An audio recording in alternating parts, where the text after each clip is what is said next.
Bonjour à tous, bienvenue dans Génération Humaniste. Au menu de cette émission, différentes rencontres débats organisées par le CDH pour tenter de comprendre le blocage institutionnel, mais également une confrontation d'avis de politologues et de constitutionnalistes sur les différentes formes que pourrait prendre la Belgique de demain. Retour aussi sur l'opération H025, nous vous dévoilerons les résultats de l'enquête d'opinion réalisée auprès de jeunes ainsi que le programme des carrefours jeunesse. Place également à la famille avec 9 propositions que le CDH vient de lancer pour améliorer le quotidien des familles. Enfin, nous évoquerons aussi 2 autres séries de rencontres débats organisées par le CDH, les carrefours de l'éducation et les duos du patrimoine. Comment sortir la Belgique de la crise? Une question à laquelle il n'est pas facile de répondre et pourtant le CDH a tenté d'apporter quelques éléments de réponse à l'occasion de conférences débats qui se sont tenues tout au long du mois de mai en Wallonie et à Bruxelles. Une série de rencontres qui a suscité un grand intérêt de la part du public, comme en témoigne notre reportage. Namur, Liège, Bruxelles, Marchand-Famenne, Charleroi et Nivelles. 6 lieux et 6 dates pour tenter d'expliquer les causes et les enjeux du blocage institutionnel. Un défi de taille pour la présidente du CDH et le sénateur Francis Delperré. Lors de la première rencontre organisée à Namur, c'est le député wallon Maxime Prévost qui a ensuite animé le débat avec le public. Manifestement, il y a un besoin. Le nombre de personnes présentes, attentives pendant 2 heures, 3 heures, le nombre de questions, les interpellations à la suite de la séance prouvent que là, il y a une nécessité de s'expliquer. Vous savez, la négociation politique, elle s'est faite dans une discrétion, sinon même une confidentialité certaine, entre quelques personnes, quelques dirigeants de partis. Le peuple citoyen, à un moment donné, il dit « je veux savoir, je veux essayer de comprendre ce qui se passe et aussi quel sera mon avenir ». Les gens sont terriblement inquiets, ils posent des tas de questions totalement légitimes, donc je crois que c'est assez fondamental de leur expliquer d'où on vient, ce qu'il y a sur la table, ce qui est acceptable, ce qui ne l'est pas pour les francophones, quelle est la vision des francophones, et de répondre à leurs questions et puis surtout de sentir si ce qu'on défend est ce qu'ils veulent. Apparemment oui, donc c'est encourageant. Nous avons fait la démonstration qu'effectivement, ce que nous cherchions, parce que c'est dans l'ADN du CDH, c'est avant tout défendre l'intérêt général et nous l'avons fait parfois en mettant notre propre parti à l'arrière-plan, dans la discrétion, sans rechercher la petite phrase choc qui allait pouvoir être prise par les médias, qui allait nous permettre d'avoir des photos en une des magazines. Je crois que ce qui est important quand on est animé, comme le CDH l'est, par une conscience collective et la volonté d'aboutir en agissant avec bon sens et pragmatisme, il faut pouvoir effectivement, à un moment donné, faire des choix qui sont différents que ceux imposés par la particratie. Qu'est-ce que vous avez pensé de la conférence de ce soir? Très bien.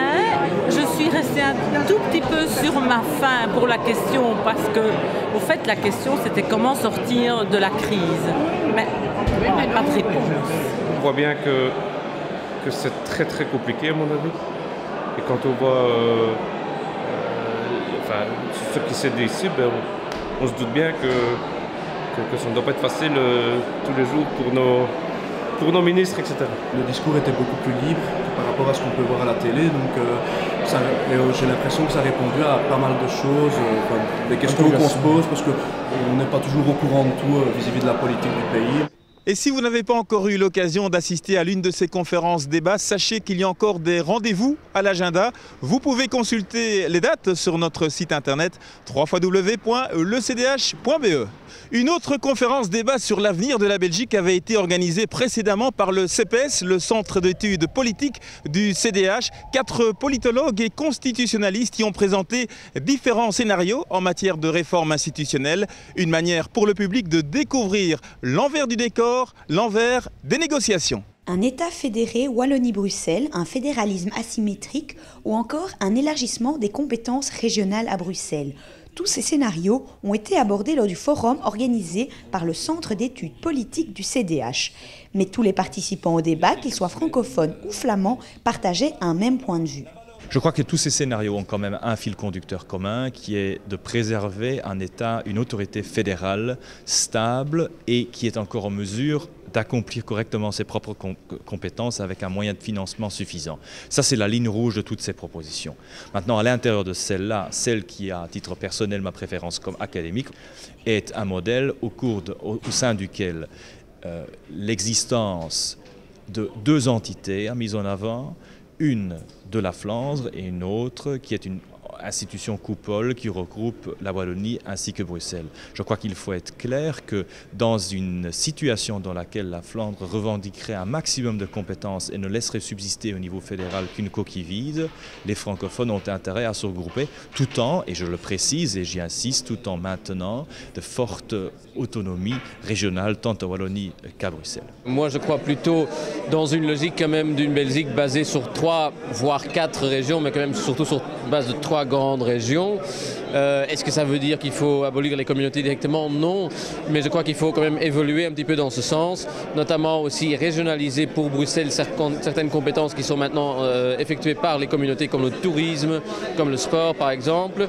Aussi donner à Bruxelles, sans les enlever aux communautés, à la région bruxelloise quand même donner aussi des compétences sur la culture, sur l'enseignement, pour avoir aussi un enseignement bilingue à Bruxelles. Il faut peut-être aussi penser à des scénarios séparatistes, qu'est-ce qu'on ferait dans ce cas-là, mais bon, on n'est quand même pas encore là non plus. Il faudrait peut-être aussi réfléchir à si l'on reste à vivre ensemble, et ça je crois que c'est quand même le scénario le plus réaliste pour au moins les prochaines dizaines d'années et peut-être encore plus longtemps, comment renforcer le bon fonctionnement, renforcer l'aspect démocratique du niveau fédéral. Dans toute hypothèse, il faut se préparer à autre chose, à une autre Belgique qui est restructurée autour de 2 États fédérés. Je prends le mot État évidemment entre guillemets parce qu'il resterait un État fédéral, mais à l'intérieur de cet État fédéral très léger, il y aurait 2 collectivités politiques fédérées, 2 États fédérés, un État fédéré flamand et un État fédéré birégional,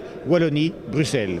C'est en tout cas un scénario qui me paraît tout à fait plaidable, moyennant bien sûr toute une série de précisions, notamment le maintien des droits de la minorité flamande à Bruxelles, une compétence extraterritoriale de l'État fédéré flamand sur Bruxelles pour protéger cette minorité flamande de Bruxelles dans le domaine de l'enseignement et de la culture, et pour le surplus, le maintien bien sûr des acquis des 2 régions wallonnes et bruxelloises, mais l'idée c'est que les nouvelles compétences venant de l'État fédéral, qui concernent vraiment l'autonomie fiscale, qui concernent la sécurité sociale, qui devraient, je ne le souhaite pas, mais qui devraient être transférées, aboutirait à cet État fédéré Wallonie-Bruxelles, qui serait suffisamment large pour supporter le coût financier de cette défédéralisation. Et parmi les scénarios avancés, on observe de nouvelles pistes de réflexion, comme celle de Francis Delperré sur le fédéralisme asymétrique.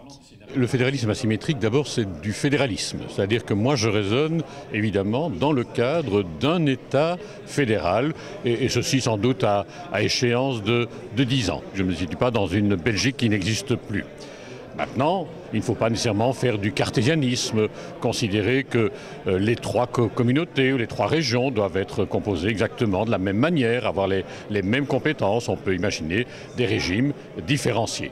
La Flandre, par exemple, assume déjà des compétences à la fois communautaires et régionales. La communauté germanophone a recueilli des compétences de la région wallonne. La COCOF et la région wallonne ont reçu des compétences de la communauté française. Donc il y a des régimes différenciés dans l'organisation et même dans le fonctionnement. On peut se poser la question de savoir s'il ne faut pas aller plus loin et accepter des projets politiques différenciés au nord, au centre et au sud du pays. L'opération H025 se poursuit, notamment avec le lancement des Carrefours Jeunesse, une série de rencontres thématiques entre jeunes et experts, et puis avec la publication des résultats de l'enquête d'opinion réalisée auprès d'environ 700 jeunes. Reportage. Pendant près de 2 mois, les jeunes CDH ont consulté plus de 700 jeunes francophones via Internet et sur le terrain. Avec cette enquête, ils ont voulu mieux cerner la réalité des jeunes, leurs valeurs, leurs craintes ou encore leur vision de l'avenir de la Belgique. Le 27 avril, ils en ont dévoilé les résultats. Suite à cette enquête, on peut se rendre compte que tout d'abord, la plupart des jeunes ne se désintéressent pas de la politique. Ça a été clairement dit dans cette enquête que bon nombre d'entre eux s'intéressent à l'actualité et s'intéressent à la vie politique belge. Donc l'antipolitisme ambiant est très certainement lié plutôt à un contexte qui est celui de la crise institutionnelle que nous vivons à l'heure actuelle.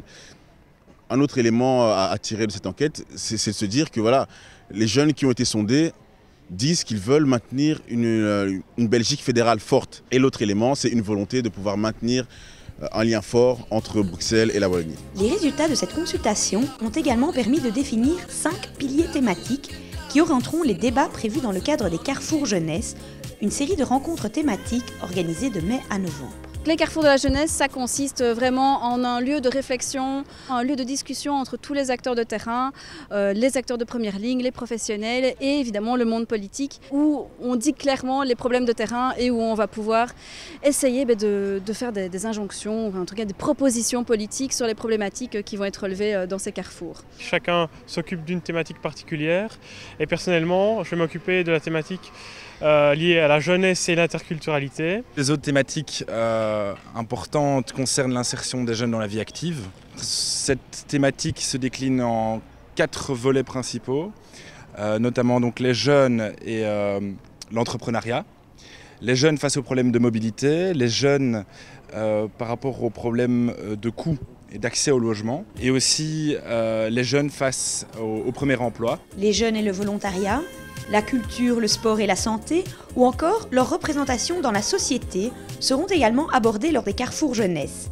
Car pour la présidente du CDH, il faut davantage placer les jeunes au centre des priorités politiques. Les jeunes, en fait, sont très peu représentés de manière suffisamment efficace au niveau politique pour venir peser sur les décisions au niveau fédéral, en sécurité sociale, au niveau communautaire, etc.